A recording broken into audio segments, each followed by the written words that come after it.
நீங்கள் பூமிக்கு உப்பாய் இருக்கிறீர்கள். சபையை பார்த்து, சர்ச்சை பார்த்து ஆண்டவர் சொல்றார், you are the salt. What is church? சர்ச்னா என்ன? தேசம் என்று சொல்றோம், நாடு, நம்முடைய நாடு அப்படின்னு சொல்றோம். நாடுனா யாரு? நாட்டின் மக்கள் தான், மக்களை தான். அதே போலதான் சர்ச் யாரை குறிக்கிறது? மற்றவர்களுக்கு நாம் பிரயோஜனம் உள்ளவர்களாக இருக்க வேண்டும். ஹல்லேலூயா.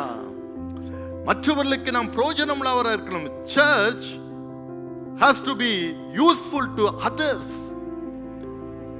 பூமியின் கடைசி வரையும் கூட சாட்சியா இருந்துடலாம். இந்த எருசலேம்ல இருக்கிறது தான் பெரிய பிரச்சனை. அதுதான் பிரச்சனை. பூமியின் கடைசி வரையும் வெரி ஈஸி. ஆனா ஆண்டவர் ஏன் முதல்ல அந்த எருசலேமை தூக்கி போட்டாரு? இன்னைக்கு கேட்ட 3 காரியத்தை மட்டும் யோசித்து பாருங்க. நீங்க உலகத்தோடு கூட இன்னும் ஒத்து போயிட்டு இருக்கீங்களா, அல்லது நீங்க பிரித்து எடுக்கப்பட்டீங்களா?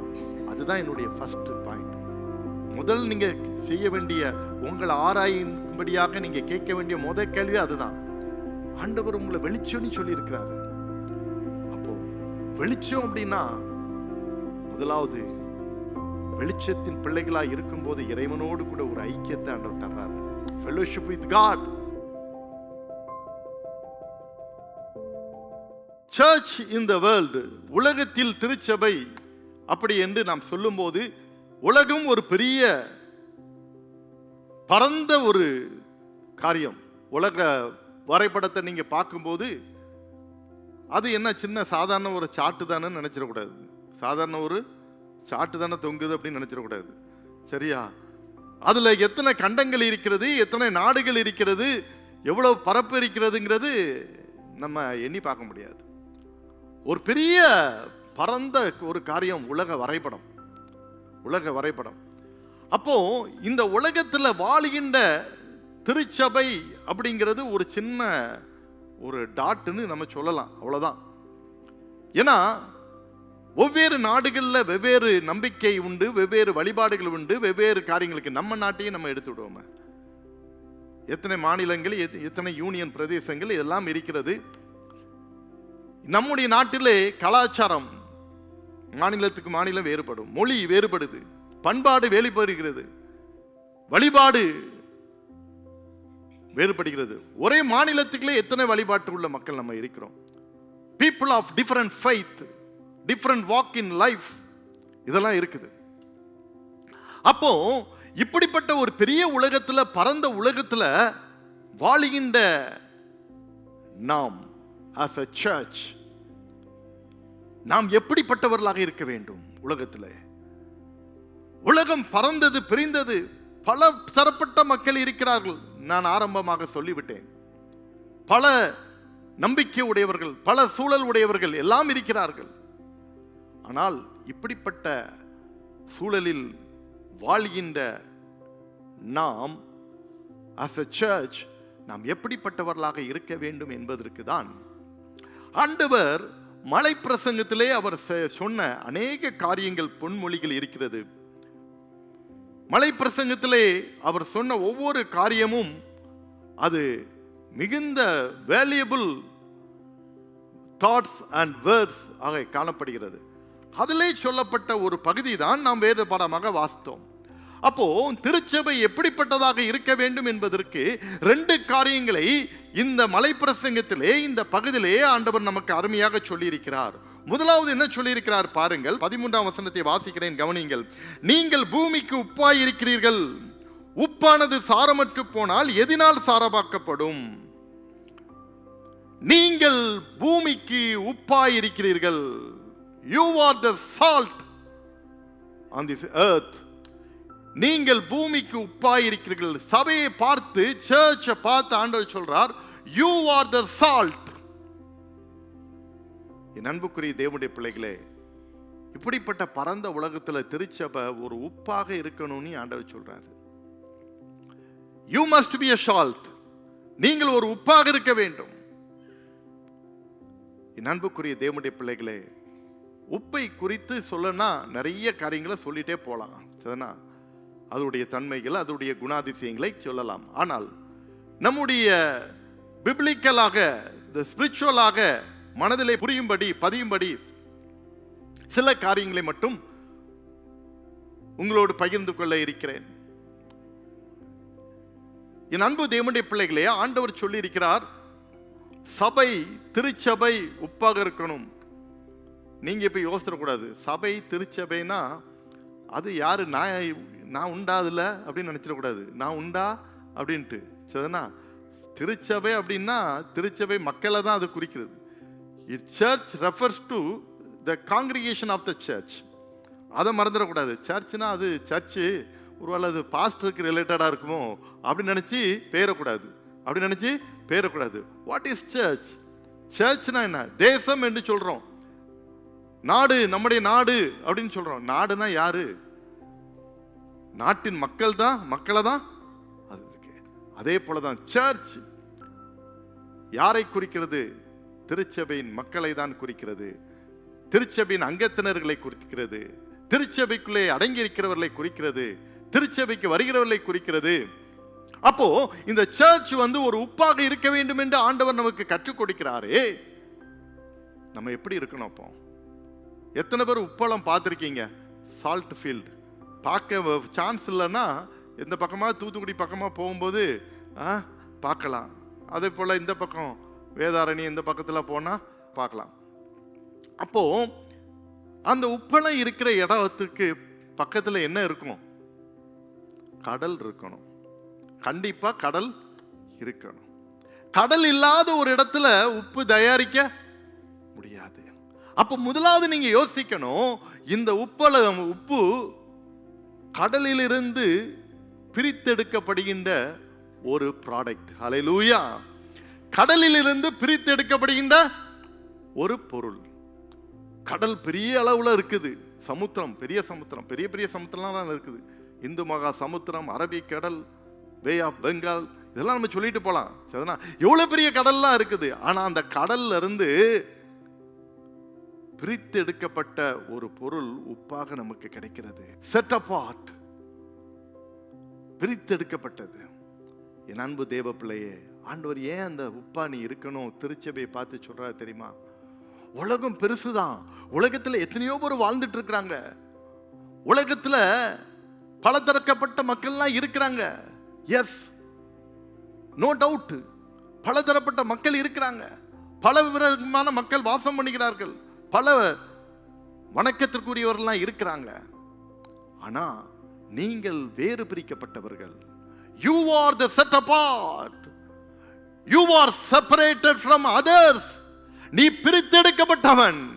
அதை நீங்க முதலாவது புரிஞ்சு கொள்ளணும். I am not one among others. I am different. நான் அவங்களோடு கூட ஒண்ணா இல்ல, நான் வித்தியாசமானவன். ஏனென்றால் I am the church. நான் ஒரு திருச்சபையா இருக்கிறேன். I am the church members. I belong to Christ. நான் கிறிஸ்துவை உடையவன். ஆகவே நான் பிரித்தெடுக்கப்பட்டவன். பிரித்தெடுக்கப்பட்ட வாழ்க்கை எனக்கு இருக்கிறது. எப்படி அந்த உப்பு கடல் நீரிலிருந்து பிரித்தெடுக்கப்பட்டு ஒரு பிரித்தெடுக்கப்பட்ட வாழ்க்கைக்குள்ளாக இருக்கிறதோ, அதே போல நானும் பிரித்தெடுக்கப்பட்டவன். நான் வேறு பிரிக்கப்பட்டவன்.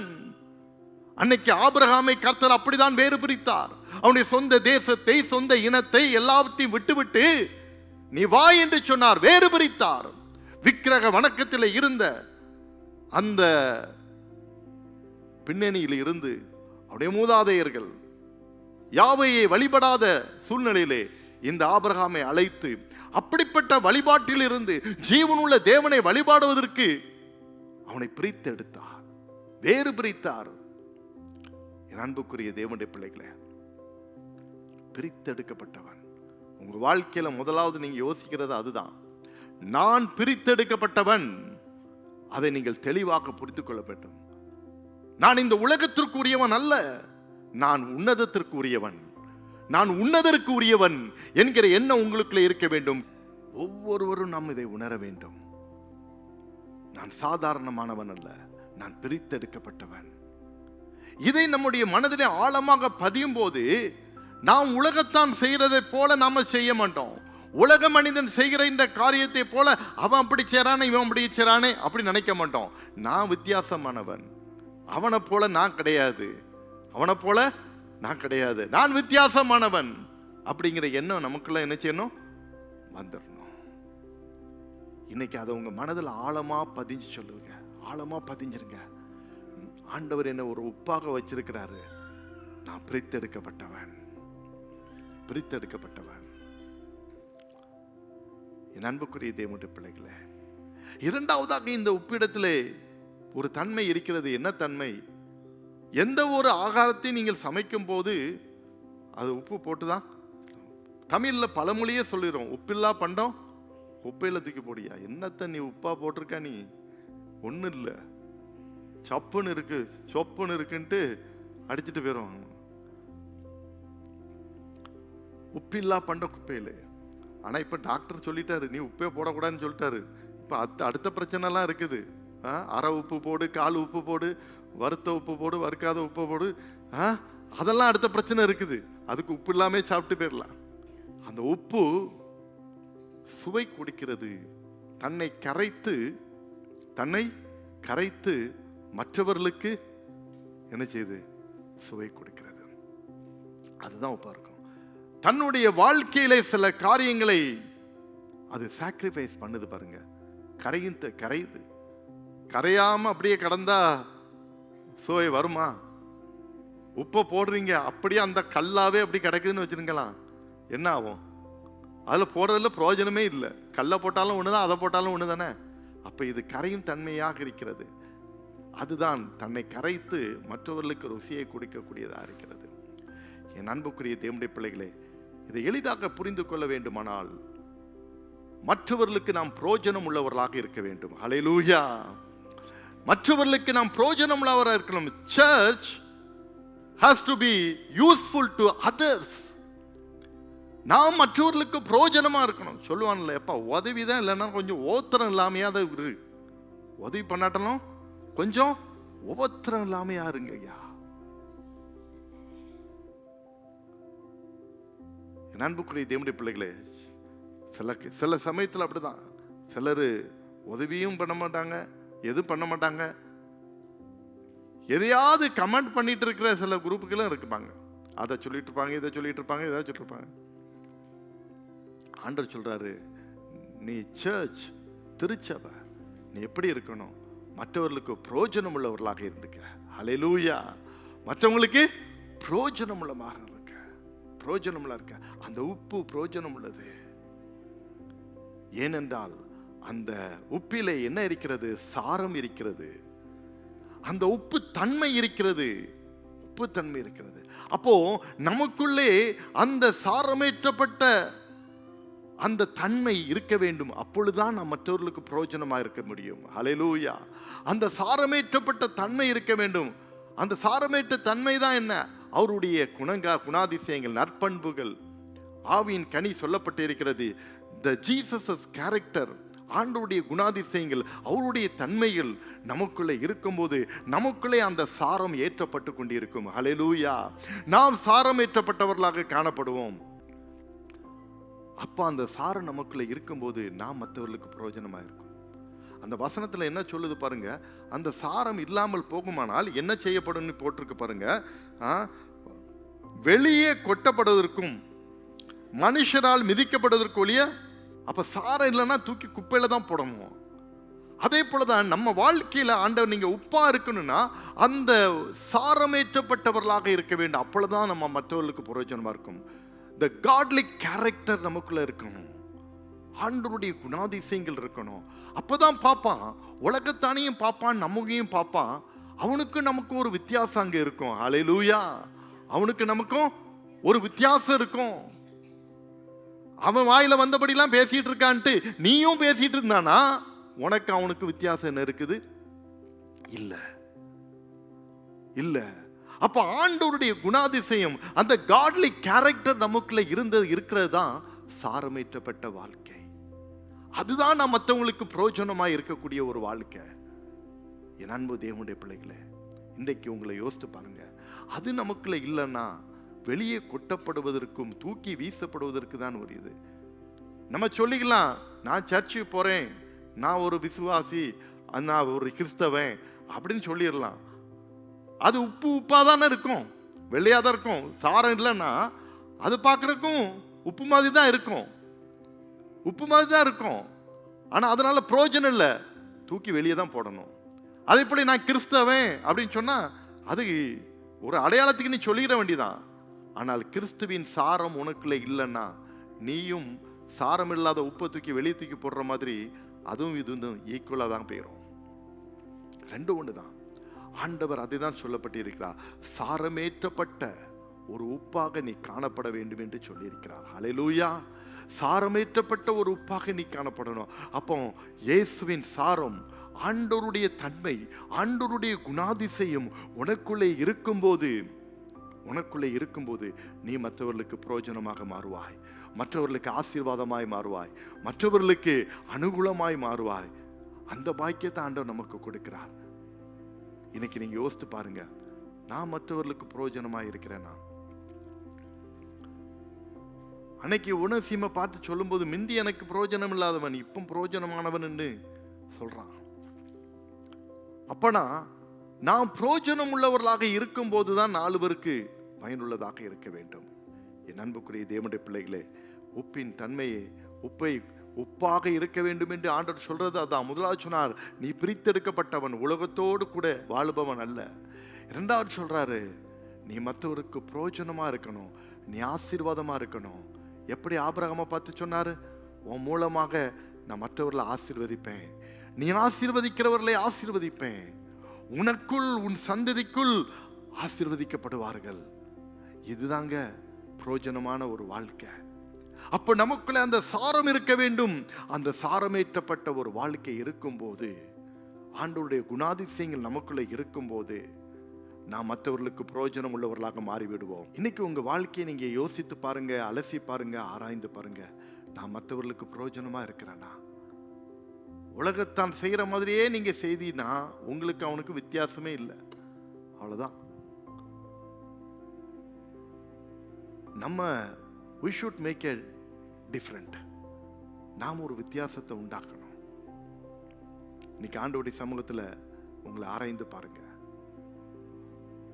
மூன்றாவதாக இன்னொரு முக்கியமான ஒரு காரியத்தை உப்பின் மூலமாக நாம் தெரிந்து கொள்ள முடியும். அதுதான் ஆண்டவர் சொல்லியிருக்கிறார். அந்த உப்பு பொருட்களை என்ன செய்து கெடாமல் பாதுகாக்கிறது. பொருட்களை கெடாமல் பாதுகாக்கிறது. உப்பு போடாம நான் ஊறுகாய் போடுவேன்னு யாராவது இருக்கிறீங்களா? உப்பு போடாம நான் கருவாடு தயாரிச்சிருவேன்னு சொல்றவங்க இருக்கீங்களா? இல்ல. உப்பை போட்டனா கொஞ்சம் பிரிசர்வேஷன், பாதுகாக்கிறது. உப்பு கெடாமல் பாதுகாக்கிறது. ஆண்டவர் பாருங்க என்ன அருமையா இந்த காரியத்தை நீ உப்புன்னு சொல்லிட்டு சப்புன்னு போறதுக்காண்டி சொல்லல, அத எவ்வளவுக்குள்ள எஃபெக்டிவா ஆண்டவர் இந்த வார்த்தையை பயன்படுத்தியிருக்காரு பாருங்க. உப்பு பொருட்களை கெடாமல் பாதுகாப்பது போல இங்கதான் நமக்கு ஒரு பெரிய ரெஸ்பான்சிபிலிட்டி ஆண்டவர் கொடுத்திருக்காரு. ஆஸ் எ சர்ச், திருச்சபைக்கு ஆண்டவர் கொடுத்திருக்கிற ஒரு பெரிய பொறுப்பு இங்கதான் இருக்குது. இந்த உலகத்துல கெட்டு போற ஒரு சூழ்நிலை எவ்வளவோ இருக்கிறது. தீய காரியங்கள், தீய கிரியைகள், தீய பழக்க வழக்கங்கள், அடிமைத்தனத்திலே கொண்டு செல்கின்ற பலவிதமான தீய காரியங்கள், மனிதனை ஆட்டி படைக்கின்ற ஒரு காரியங்கள், அவனை கெட வைக்கிற, அவனை கெட்டு போக சீரழிந்து வைக்கிற சூழல்கள் எத்தனையோ இருக்கிறது. இப்படிப்பட்ட உலகத்துல வாழுகின்ற திருச்சபையே, கெட்டு போய் கொண்டிருக்கிற மக்களை கெடாமல் பாதுகாப்பது தானே உன்னுடைய கடமை, அதுதானே உன்னுடைய பொறுப்பு.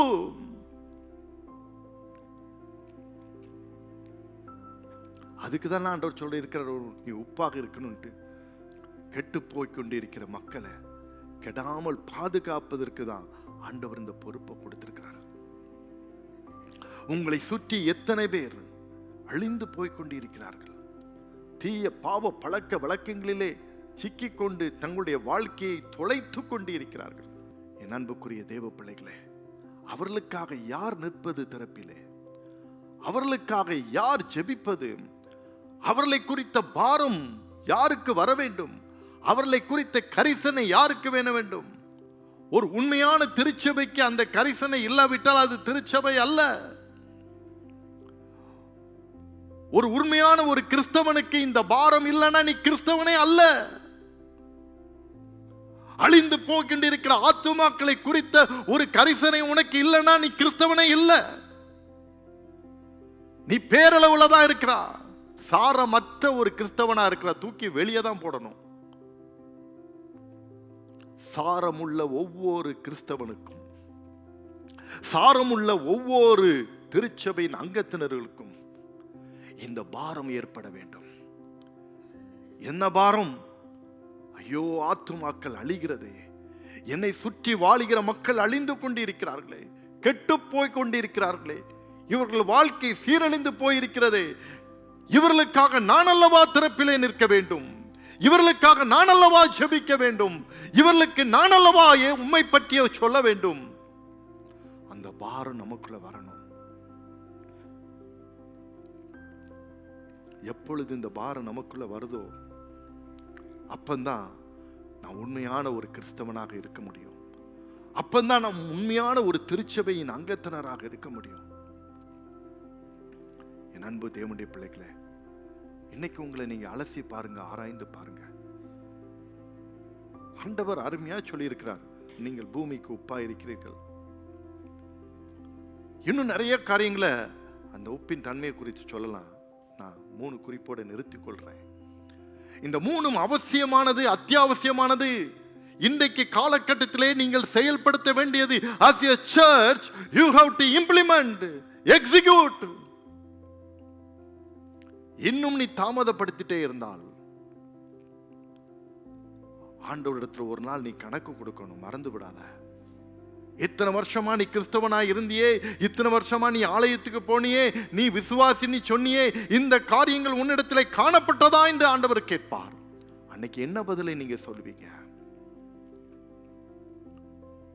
நீ பிரித்தெடுக்கப்பட்டவனாக நான் உன்னை வைத்தேனே, நீ பிரித்தெடுக்கப்பட்ட ஒரு சந்ததியாக உன்னை வைத்தேனே, நீ மற்றவர்களுக்கு பிரயோஜனமா இருந்தியா, ஆசீர்வாதமா இருந்தியா?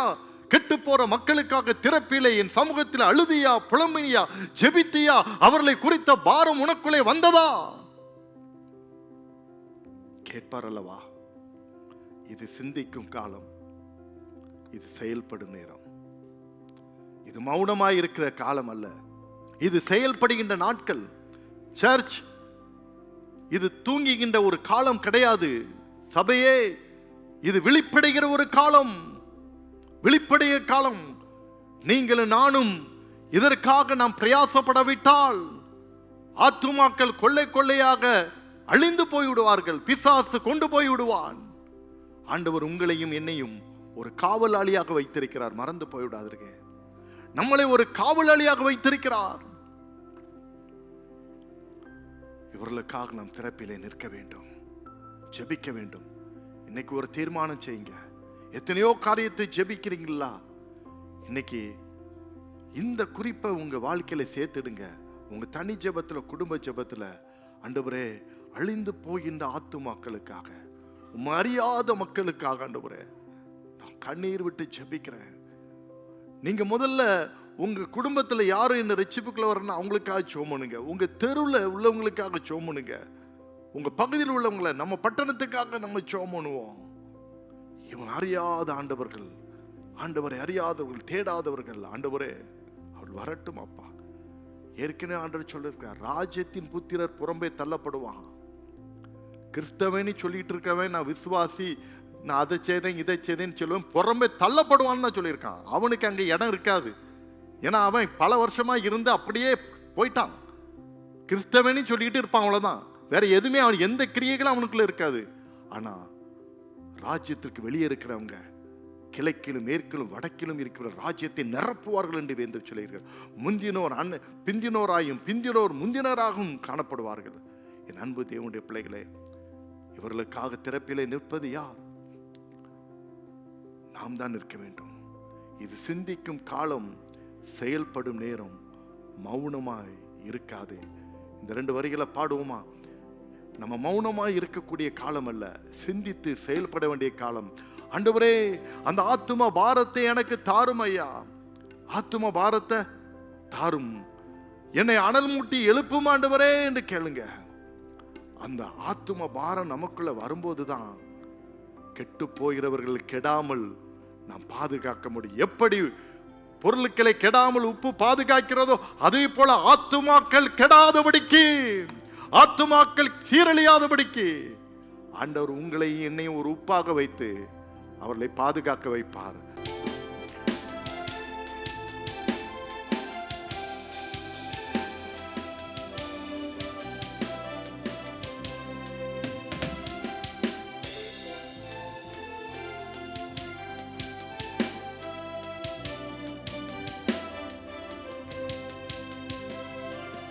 அறுவடை காலத்தில் மௌனமாயிருந்தால் அறுவடை இழப்பாயே. அறுவடை காலத்தில் மௌனமாயிருந்தால் அறுவடை இழப்பாயே. ஆண்டவர் காலத்தில் மௌனமாயிருந்தால் ஆத்துமா இழப்பாயே. இது சிந்திக்கும் காலம், செயல்படும் நேரம், மௌனமாயிருக்காதே. இது சிந்திக்கும் காலம், செயல்படும் நேரம், மௌனமாயிருக்காதே. இந்தியர் இயேசுவை சொல்ற இடத்துல திருச்சி இயேசுவை அறிந்திடும் காலம் இதுதான். நம்ம பட்டணத்தின் பெயரை சொல்லி பாடுங்க. திருச்சி இயேசுவை அறிந்திடும் காலம் இதுதான், இதுதான் என்று சொல்லுவோம். ஹல்லேலூயா. சேர்ந்து பாடுவோமா? திருச்சி இயேசுவை அறிந்திடும் காலம் இதுதான், இதுதானே. எல்லாரும் சேர்ந்து திருச்சி இயேசுவை அறிந்திடும் காலம் இதுதான், இதுதானே.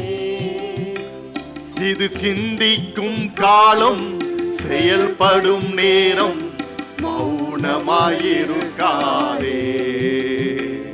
இது சிந்திக்கும் காலம், செயல்படும் நேரம், மௌனமாயிருக்காதே. நீ மௌனமாயிருக்காதே, நீ மௌனமாயிருக்காதே. இது சிந்திக்கும் காலம், செயல்படும் நேரம், மௌனமாயிருக்காதே. இது சிந்திக்கும் காலம், செயல்படும் நேரம், மௌனமாயிருக்காதே. இன்னைக்கு ஆண்டவருடைய கரத்துல நம்ம ஒப்பு கொடுக்க போறோம், ஒப்பு கொடுக்க போறோம். அது மாத்திரமல்ல, நீங்க உப்பாக மட்டும் இருக்கலன்னு ஆண்டவர் சொல்லல, அடுத்து ஒரு காரியத்தையும் சொல்லி இருக்கிறார். என்ன சொல்லி இருக்கிறார் பாருங்கள். நீங்கள் உலகத்திற்கு வெளிச்சமா இருக்கிறீர்கள். மலையின் மேல் இருக்கிற பட்டணம் மறைந்திருக்க மாட்டாது. இது ஒரு சாட்சி உள்ள ஒரு வாழ்க்கையை குறிக்கிறது. Witnessing life. பூனை பால் குடிக்கும் போது கண்ணை மூடிட்டனா நம்மளை யாரும் பார்க்கலன்னு நினைச்சுக்கிடுமா சொல்லுவாங்க.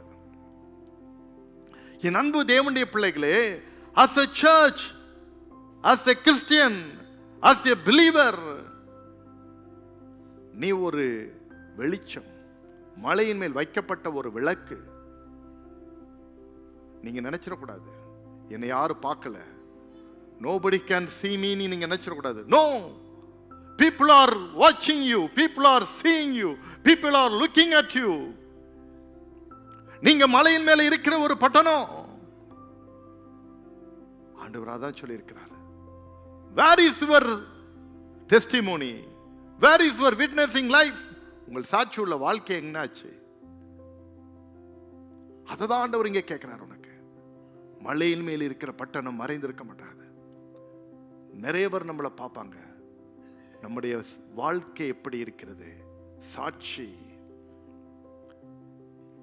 என் அன்புக்குரிய தேவனுடைய பிள்ளைகளே, அந்த சாட்சி உள்ள ஜீவியம் தான் நீ சாட்சியாக இருக்கணும். அப்படிங்கிறதுக்கு தான் ஆண்டவர் சொல்லி இருக்கிறாரு, நீ ஒரு விளக்கு, நீ ஒரு விளக்கு.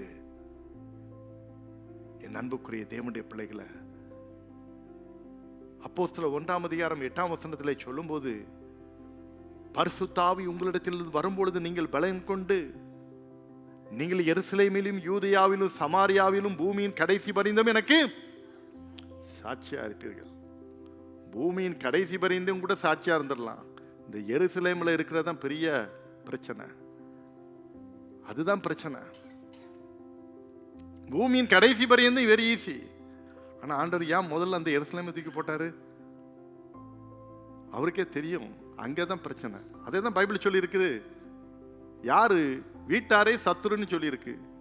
சத்துரு யாரு? வீட்டார் தான். அதனாலதான் ஆண்டவர் முதல்ல எருசலேமை தூக்கி முதல்ல தூக்கி போட்டார். விட்னஸிங் லைஃப் மறந்து போய்விடாதுங்க. சாட்சியுள்ள வாழ்க்கை. நம்முடைய சிந்தனை, நம்முடைய வார்த்தை, நம்முடைய செய்கை சாட்சி வேண்டும். ஹல்லேலூயா. நம்முடைய வார்த்தையில, சிந்தனையில, செயல்ல சாட்சி உள்ள வாழ்க்கை. உலகத்துக்கு வெளிச்சம். அந்த வெளிச்சத்தை எல்லாரும் பார்ப்பாங்க. யாரும் பார்க்கலன்னு மட்டும் நினைச்சாங்க. நீங்க பைபிளை தூட்டி கோயிலுக்கு வரும்போது, நீங்க கிறிஸ்தவன் ஒரு அடையாளம் இருக்கும்போது மற்றவர்கள் உங்களை பார்ப்பார்கள். அதுதான் சாட்சி. அதான் சாட்சி. என் நம்புக்குரிய தேவனுடைய பிள்ளைகளே, இனிமே நம்ம மற்றவங்கள்ட்ட போய் ஒரு பெரிய மீட்டிங் போட்டெல்லாம் நம்ம பேச முடியாது. பப்ளிக் மீட்டிங்லாம் இப்போ குறைஞ்சி போச்சு. ஆனால் நம்முடைய வாழ்க்கை மற்றவர்களை மாற்றலாம். நீங்கள் ஃப்ரெண்ட்லியாக ஒருத்தவங்களுக்கு சொல்லலாம். 1-to-1 conversation, that is very important nowadays. அதுதான் முக்கியம். ஆண்டவர் எப்படி ஒரு லேகியோனுக்காக தான் போனார், ஆண்டவர் எப்படி ஒரு சமாரிய ஸ்திரீக்காக போனார். 1-to-1. இது நீங்கள் சந்திக்கும் போது என்ன செய்யலாம்? ஈஸியாக இருக்கும். மற்றவர்களுக்கு சொல்லுங்க, ஃப்ரெண்ட்லியாக சொல்லுங்க. உங்கள் நண்பர்களுக்கு, உங்கள் வேலை பார்க்குற இடத்துல, அதே போல் உங்களுடைய தெருவில் இருக்கிற உங்களுடைய தெரிந்தவர்கள், இப்படிப்பட்ட மக்களுக்கு ஆண்டவர் பற்றி நீங்கள் சொல்லணும். அதுதான் சாட்சி உள்ள வாழ்க்கை. ஏனென்றால் 1 யோவான்ல இந்த வெளிச்சத்தை பற்றி ஆண்டவர் சொல்லும்போது அருமையாக சொல்லியிருக்கிறார். 1 யோவான் 1ஆம் அதிகாரத்திலே 5ஆம் வசனத்திலே ஆண்டவர் சொல்லியிருக்கிறார் பாருங்கள். தேவன் ஒளியா இருக்கிறார், அவ்விடத்துல எவ்வளவு வேணும் இருள. அப்போ he is the light, அவரிடத்துல no darkness. அப்போ அவருடைய பிள்ளைகளாகிய நமக்குள்ளும் இந்த வெளிச்சம் இருக்குது. அடுத்து 7ஆம் வசனத்தில் சொல்லி இருக்கிறார், அவள் ஒளியிலே இருக்கிறது போல நாமும் ஒளியிலே நடந்தார் ஒருவரோடொருவர் ஐக்கியப்பட்டிருப்போம். ஒருவரோடு ஐக்கியப்பட்டிருப்போம். அப்போ ஆண்டவர் சொல்றாரு, நீ உலகத்துக்கு வெளிச்சம் அப்படிங்கச்சுல நீ சாட்சி உள்ள வாழ்க்கை நீ வாழு. அப்ப ஏன் கூட நீ ஐக்கியப்பட்டு இருக்கும்போது, when you are connecting with me, when you are having fellowship with me, நீ உன்னுடைய சாட்சி நிச்சயமா அது பிரதிபலிக்கும். பிரதிபலிக்கும். ஏன்னா அவர் தான் நானே உலகத்திற்கு ஒளியா இருக்கிறேன்னு சொல்லிட்டாரு. I am the light of the world. அவர் சொன்னவர் நம்மளை பார்த்து சொல்றாரு, நீங்களும் உலகத்துக்கு வெளிச்சமா இருக்கிறீர்கள். ஹல்லேலூயா.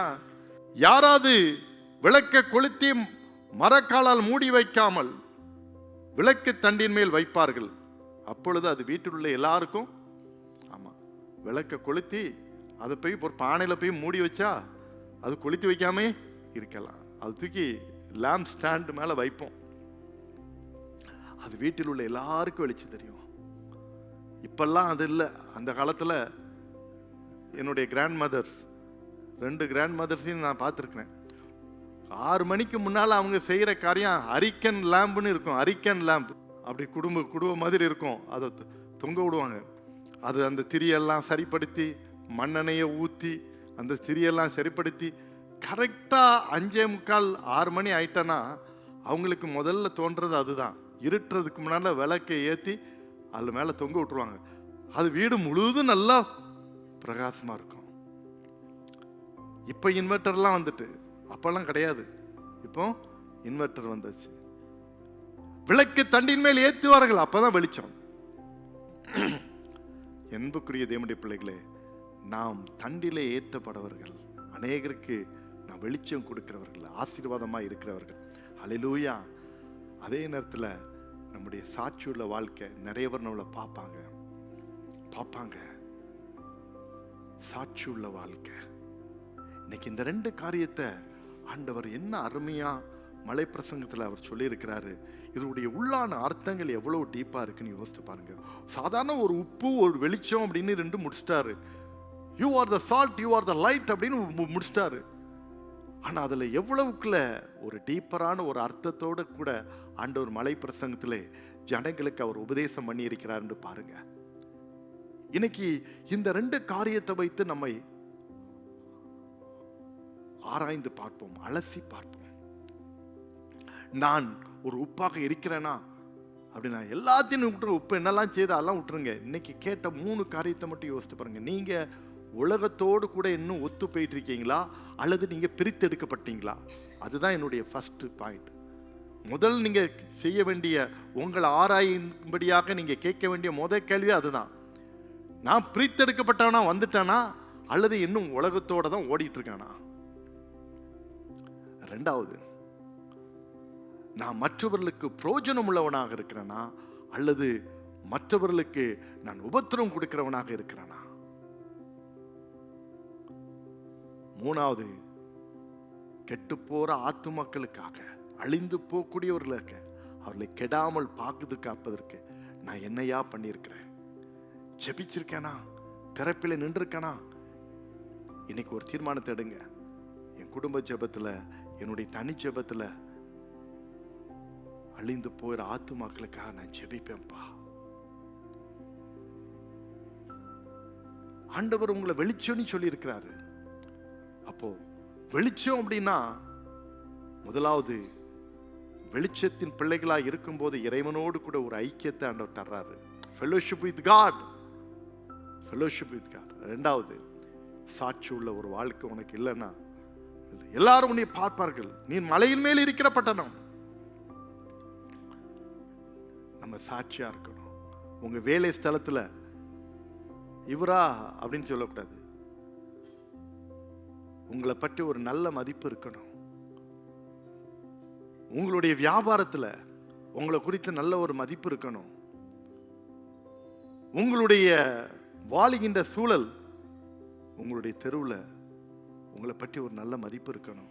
செல்லும் இடமெல்லாம் அந்த சாட்சியை நீங்க காத்து கொள்ளும் போது தேவநாம மகிமைப்படும். உங்களுக்கும் ஒரு பெரிய சந்தோஷமா இருக்கும். ஹல்லேலூயா. நான் உலகத்தின் அல்ல, நான் இயேசுவின் பிள்ளைங்கிற ஒரு பெரிய சாட்சி கூட நீங்க வாழும்போது ஒரு பெரிய ஆசீர்வாதமாக இருக்கும். இன்னைக்கு ஆண்டவர் அதை தான் எதிர்பார்க்கிறா. சர்ச் இன் த வேர்ல்ட் அப்படிங்கறதுல, உலகத்துல திருச்சபை எப்படி இருக்கணும்? இப்படிதான் இருக்கணும், இப்படிதான் இருக்கணும். இப்படி இருக்கும்போது நிச்சயமாக நிச்சயமாக அநேகர் இந்த ஒளியினிடத்தில் வருவார்கள், அநேகர் கிறிஸ்துவை தேடி வருவார்கள். அதனால்தான் மகாத்மா காந்தியடிகள் சொன்னார், இந்த மலை பிரசங்கத்தை எல்லாத்தையும் வாசித்து சொன்னார், இதில் எழுதப்பட்டிருக்கிற அத்தனை வார்த்தைகளும் எவ்வளவு நல்ல வார்த்தைகளா இருக்கிறது. இதை நான் விரும்புகிறேன், நேசிக்கிறேன். ஆனா இதன்படி கிறிஸ்தவர்கள் நடந்தாலே போதும், உலகமே மாறிவிடுமே. ஆனா அவர்கள் தான் நடக்கலையே. இதை சொல்லப்பட்ட காரியத்தின்படி இருந்தால் என்றைக்கோ முழு உலகத்தின் பெரும்பகுதி கிறிஸ்துவுக்கு சொந்தமா ஆயிருக்கணுமே. ஏன் ஆகல? இதுதான் சரியான உப்பாக இல்லை, ஒழுங்கான வெளிச்சத்தை கொடுக்கக்கூடியவர்களாக இல்லை. அதனால்தான் தாமதமாகிட்டு இருக்கிறது. திருச்சபையே, விடுதலையின் திருச்சபையே, இன்றைக்கு ஒரு தீர்மானத்தை எடுங்கள். நான் உப்பாக, நான் வெளிச்சமாக, நான் பயன்படுத்தப்படுகின்ற ஒரு பாத்திரமாக நான் இருப்பேன் அப்படின்னு ஆண்டவருக்குள்ளே ஒரு தீர்மானம் எடுங்கள். அந்த தீர்மானத்தின் மூலம் நீங்களும் ஆசீர்வதிக்கப்படுவீர்கள். உங்கள் மூலமாக அநேகர் ஆசீர்வதிக்கப்படுவார்கள். எல்லாரும் ஒரு 2 நிமிஷம் கொடுக்கிறேன். மனதில் கேட்ட செய்தியை மட்டும் அப்படியே ரீகால் பண்ணுங்க. நான் பிரித்தெடுக்கப்பட்டவன் தானா? நான் மற்றவர்களுக்கு பிரயோஜனமா இருக்கிறேனா?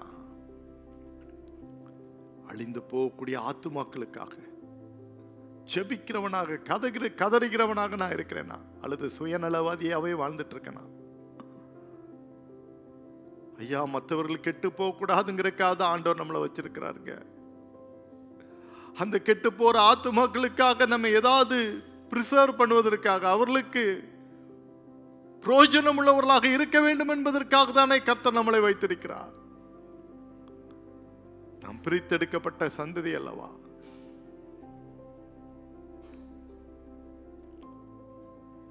இன்னைக்கு ஆண்டவர் அப்படிப்பட்ட கனமான பணிக்கென்று உங்களை அழைக்கிறார். ஐயா, நீ உலகத்துக்கு வெளிச்சம். காரணம்,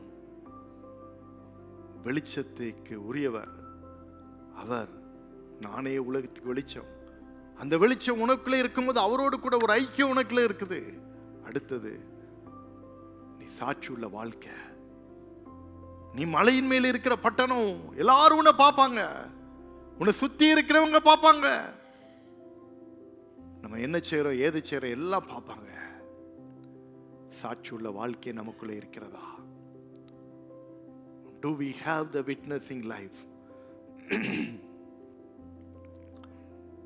ஆண்டவர்கிட்ட கேளுங்க, ஆண்டவரே நான் சாட்சியாக இருக்கிறேனா? என்னை பார்க்கிறவர்கள் உம்மை பார்க்கணுமே. என்னை கவனிக்கிறவர்கள் என்னில் உம்மை அறிந்து கொள்ளணுமே. உம்மை அறிந்து கொள்ளணுமே. அப்பா, கேப்பீங்களா? இந்த பிரார்த்தனையில் யார் என்னோடு கூட இணைந்திருந்தாலும் சரி, நீங்கள் ஆலயத்தில் இருக்கலாம், ஒருவேளை பின்னால் யூடியூப்பில் பார்த்து இந்த பிரார்த்தனை இணையக்கூடியவர்களாக இருக்கலாம். நீங்கள் யாராக இருந்தாலும் சரி, இந்த ஜெபத்தை ஆண்டவர் உங்களுக்கு கேட்குறாரு. நீங்கள் உண்மையாக உடைந்த உள்ளத்தோடு கூட நீங்கள் ஜெபிக்கும் போது ஆண்டவர் இந்த ஜெபத்தை கேட்குறாருங்க. ஜெபத்தை கேட்குறாரு. நீ ஒரு உப்பு, நீ ஒரு வெளிச்சம். இன்னைக்கு அதுக்கு பாத்திரவான்களாக என்னை மாற்றும் என்று கேட்பீர்களா? நான் வாழ்ந்தாலும் இயேசுவுக்காக தான், நான் மரித்தாலும் இயேசுவுக்காக தான். அந்த நிச்சயம் உங்களுக்குள்ள இருக்கணும். ஆத்தும பாரத்தை தாரும் ஐயா. அபிஷேகத்தால் என்னை அனல் மூட்டி எழுப்பும் ஐயா. கடைசி காலத்துல வாழ்ந்துட்டு இருக்கோம். இனிமே சுயநலவாதிகளா நம்ம இருக்கக்கூடாதுங்க. போதும். அந்த உப்பு சுயநலவாதியா இல்ல, தன்னை கரைத்து தான் மற்றவங்களுக்கு ஆசீர்வாதத்தை கொடுத்துச்சு. மற்றவங்களுக்காக நம்ம திறப்பில நிற்கிற ஒரு கூட்டமாக மாறுவோமா? ஆத்தும பாரத்தை எனக்குள்ள தாங்க. இன்னைக்கு அதுதான் மெயினா கேட்க போறோம். கெட்டு போற மக்களுக்காக நிற்கக்கூடிய ஒரு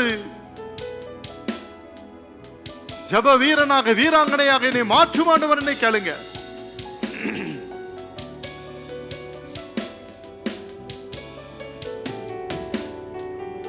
ஆத்தும பாரத்தை தாருமையா, அபிஷேகத்தால் என்னை நிரப்புமையா. ஆத்தும பாரத்தை தாருமையா, அபிஷேகத்தால் என்னை நிரப்புமையா. வாழ்ந்தாலும் உம்மோடுதான், மரித்தாலும் உம்மோடுதான். நான் வாழ்ந்தாலும் உம்மோடுதான், மரித்தாலும் உம்மோடுதான். ஆத்தும பாரத்தை எல்லாரும் எனக்குள்ள அந்த பாரத்தை தாங்கப்பா, எனக்குள்ள அந்த பாரத்தை வைங்க.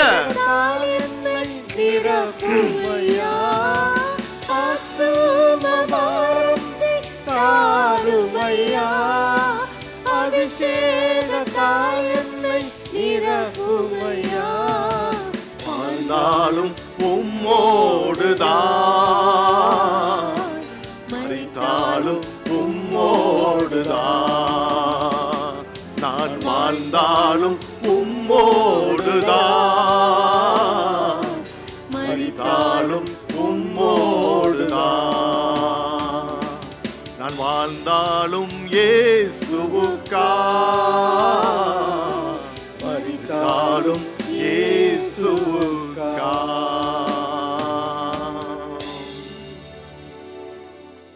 தகப்பனே, எங்களுக்கெல்லாம் இந்த நாளிலே நீர் ஒரு அறைகூவலை கொடுத்திருக்கிறீர் இயேசு சுவாமி. எங்களை ஒரு திருச்சபையை ஒரு உப்பாக ஒரு வெளிச்சமாக நீர் வைத்திருக்கிறீர் இயேசு சுவாமி. எங்களை பிரித்தெடுத்திருக்கிறீர் மற்றவர்களுக்கு ஆசீர்வாதமாய் இருக்க. கெட்டு போய் கொண்டிருக்கிற மக்களை அந்த